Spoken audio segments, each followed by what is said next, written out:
तो स्वागत है आपका एक नई वीडियो में। आज हम बात करने वाले हैं द हंटिंग पार्टी सीरीज के सेकंड एपिसोड के बारे में।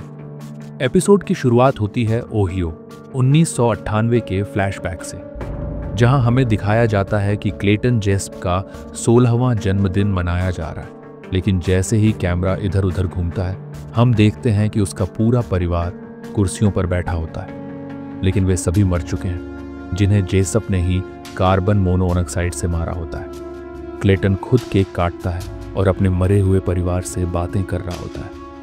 अब कहानी आगे बढ़ती है, जहां हमें जेल में हुए ब्लास्ट के कुछ वक्त पहले की झलक दिखाई जाती है, जहां जेसप टीवी पर एक एजुकेटेड वीडियो देख रहा होता है और वो पिछले 10 सालों से जेल में इसी वीडियो को बार बार देखता था। जेसप निश्चित रूप से मानसिक रोगी है और जैसे ही बैक्स, शैन, हसानी और ओडेल इस मामले में इन्वेस्टिगेट करते हैं तो उन्हें इस आदमी की जिंदगी के बारे में थोड़ी जानकारी मिलती है। वह अपने परिवार की हत्या करने के बाद लोगों के घर में कार्बन मोनोऑक्साइड छोड़कर उन्हें मार देता था और उनके साथ 3 दिन तक वक्त बिताता था, क्योंकि वह जानता था कि मरे हुए लोग उसकी हर बात मानेंगे, क्योंकि बचपन से ही उसके परिवार में उसे कोई प्यार नहीं करता था और अब लोगों को मारकर अपनी फैंटेसी पूरी करता था। आगे हम देखते हैं इस बार चीज़ें बहुत अलग होती हैं। भागे हुए कैदियों को पकड़ने के लिए एक पूरी टास्क फोर्स काम कर रही है, जिसमें वार्डन ओलिवर ओडेल हर चीज़ की देखरेख कर रहे हैं। टीम को पता चला कि नेब्रास्का में जेस्प एक कार चुराकर भाग गया है। वह फिर अपनी फैंटेसी पूरी करने के लिए एक और परिवार की तलाश में है। बैक्स, हसानी और शेन जल्द ही नेब्रास्का पहुंच जाते हैं। वे जल्दी ही जेस्प के अगले शिकार का पता लगा लेते हैं। दुर्भाग्य से उन्हें बहुत देर हो चुकी थी, क्योंकि जेस्प ने एक बूढ़ी महिला आयरीन मैकफैडेन का अपहरण कर लिया है और उसके पति को अधमरा छोड़ दिया था। आयरीन मैकफैडेन की एक बेटी भी है, लूसी। पता चला कि वह भी कॉलेज में नहीं है। बैक्स अपनी टीम के साथ आयरीन मैकफैडेन की तलाश में निकलती है, जिसे वे उसके फ़ोन और ईयरबड्स के जरिए ट्रैक करने में कामयाब होते हैं। लेकिन बदकिस्मती से ये उन्हें केवल लूसी तक ले जाता है, जिसके पास उसकी माँ के ईयरबड चले जाते हैं और वह अपने बॉयफ्रेंड के साथ लॉन्ग ड्राइव पे गई होती है। और इसी बीच जेसप वहाँ से भाग जाने में सफल होता है। आगे हमें पता चलता है कि जेल में रहते हुए वैज्ञानिक जेसप के लिए इलाज ढूंढने की कोशिश कर रहे थे, लेकिन कई सालों तक जेल में रहने के बाद गुस्से में आकर उसने एक वैज्ञानिक की रीढ़ की हड्डी को कुचल दिया। फिर जेल में से कोई भी दोबारा उसके पास नहीं जाना चाहता था। इसी कारण से उसे बार बार पुराने एजुकेटेड वीडियो देखने की अनुमति देकर उसे व्यस्त रखना जारी रखा, जो बाहरी दुनिया से उसका एकमात्र संबंध था। हालांकि बैक्स की टीम के पास वह वीडियोस के फुटेज नहीं है, लेकिन उन्होंने जेसप की वह वीडियोस को देखते हुए की सीसीटीवी फुटेज होती है। जेसप के पहने चश्मे के माध्यम से उन्हें पता चला कि वह वीडियोस व्योमिंग विश्वविद्यालय में बनाए गए थे। वे अपने वीडियो ऑनलाइन पोस्ट करते हैं और बैक्स की टीम विशेष रूप से एक वीडियो की जांच करते हैं, जिसकी नकल जेसप करता प्रतीत होता है। फिर बैक्स और इसकी टीम को एहसास होता है कि वह इन वीडियो के अभिनेताओं के पीछे जा रहा है, जो उसका दूसरा शिकार है, क्योंकि उसने पहले आयरीन मैकफैडेन को किडनैप कर लिया था और अब टीम से पता चला कि उसने वॉल्टर नाम के एक अन्य व्यक्ति को भी पकड़ लिया है और वीडियोस के अभिनेताओं में से केवल एक ही व्यक्ति बचा है, माइकल ब्रेनन। बैक्स और उसकी टीम का अब अगला प्लान है माइकल ब्रेनन को किडनैप होने से बचाना। माइकल ब्रेनन के घर पहुंचकर उसके पिता से उन्हें पता चला कि माइकल अपने आवारा दोस्तों के साथ घूमता रहता है। जब वह लोग माइकल के ठिकाने पर जाते हैं तो माइकल और उसके दोस्तों को लगा कि उन्हें पुलिस पकड़ने आई है, क्योंकि वह लोग ड्रग्स और कई नशे लेते थे। पुलिस के डर से माइकल वहां से भाग जाता है। बैक्स उसका पीछा करती है, लेकिन जैसे ही माइकल रोड पे जाकर गाड़ियों से लिफ्ट मांगता है तो हम देखते हैं कि वहाँ एक गाड़ी में जेस्प आता है, जो माइकल को देखकर पहचान जाता है और उसे किडनैप कर लेता है। बैक्स बदकिस्मती से वहाँ देरी से पहुँचती है, जो उसे काफ़ी निराश करता है। हसानी की बाजू पर माइकल के दोस्तों ने चाकू मार दिया था। जख्मी होने के कारण वह बैक्स और शेन के साथ अब आगे नहीं जा पाएगा। वह उन्हें जो काम सौंपता है उसके विपरीत बैक्स और शेन कुछ अलग करने का सोच रही हैं। बैक्स शेन से उस वैज्ञानिक के बारे में पूछती है जिसकी जेल में जेसप ने कमर तोड़ दी थी, जिसका नाम डॉक्टर लैंसिंग होता है। बैक्स को लगता है कि शायद डॉक्टर उनकी कुछ मदद कर पाएंगे।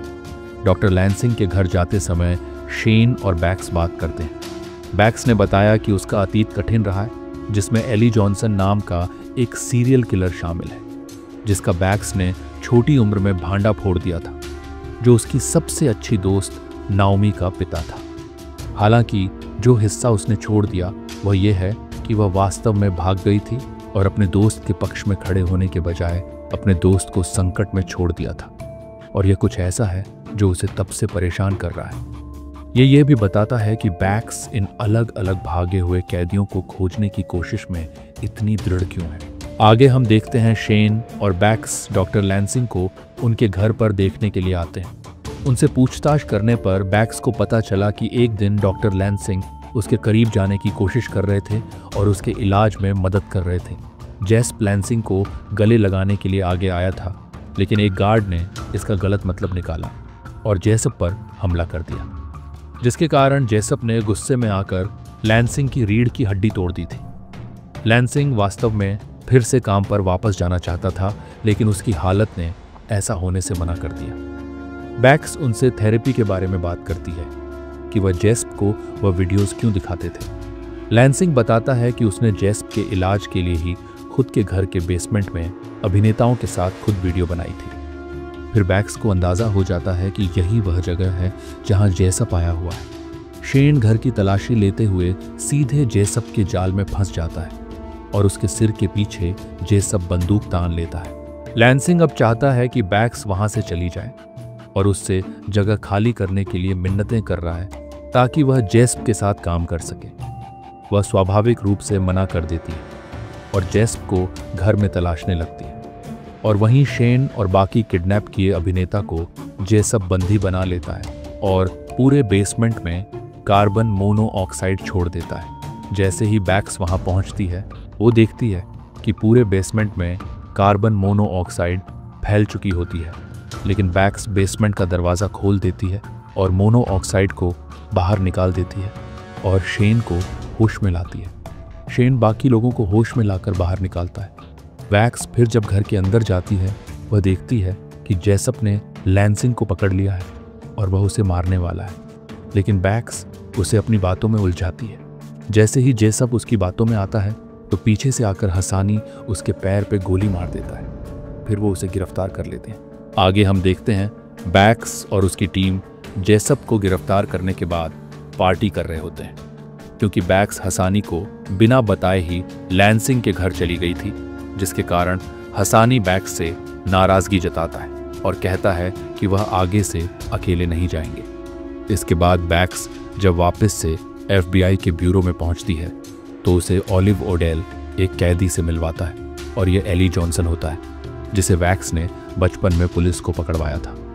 बैक्स जब उससे मिलती है तो वह बैक्स को देखकर काफ़ी खुश होता है और उससे उसके बचपन की बातें बताता है। वह यह भी बताता है कि जो बैक्स दुनिया के आगे खुद को हीरो समझती है, असल में वो है नहीं, क्योंकि उसने अपनी सबसे अच्छी दोस्त को एली जॉनसन का छिपकर सामान चेक करने को भेजा था और एली जॉनसन के आते ही खुद वहां से सबूत लेकर भाग गई थी और अपनी दोस्त को वहीं छोड़ दिया था। फिर एली जॉनसन ने अपनी ही बेटी को मार दिया था क्योंकि वह अपने पिता का सच जान चुकी थी। वास्तव में ओडेल को यह सब पता था और क्योंकि अगर पुलिस को सच्चाई पता होती तो वह बैक्स को FBI से बाहर कर देते। उसने उसके लिए कवर किया, लेकिन इसमें इसके अलावा और भी बहुत कुछ है। बैक्स ये जानकर ओडेल से माफ़ी मांगती है और उसका शुक्रिया करती ही। और आखिर में हम देखते हैं हसानी को एक आदमी कॉल करता है और उसे पता चलता है कि जेल में ब्लास्ट होने से 10 मिनट पहले जेल के सारे कंप्यूटर हैक कर लिए गए थे, जिससे सर्वर से लिया गया 1000 टेराबाइट डेटा का बड़े पैमाने पर रिसाव हुआ था और ये सर्वर का डेटा ओडेल के ऑफिस से मैच किया गया था। क्या इसके पीछे ओडेल का हाथ हो सकता है, जिसके बारे में हमें 3rd एपिसोड में पता चलेगा। तो आज के लिए सिर्फ इतना ही। मिलते हैं नेक्स्ट एपिसोड में।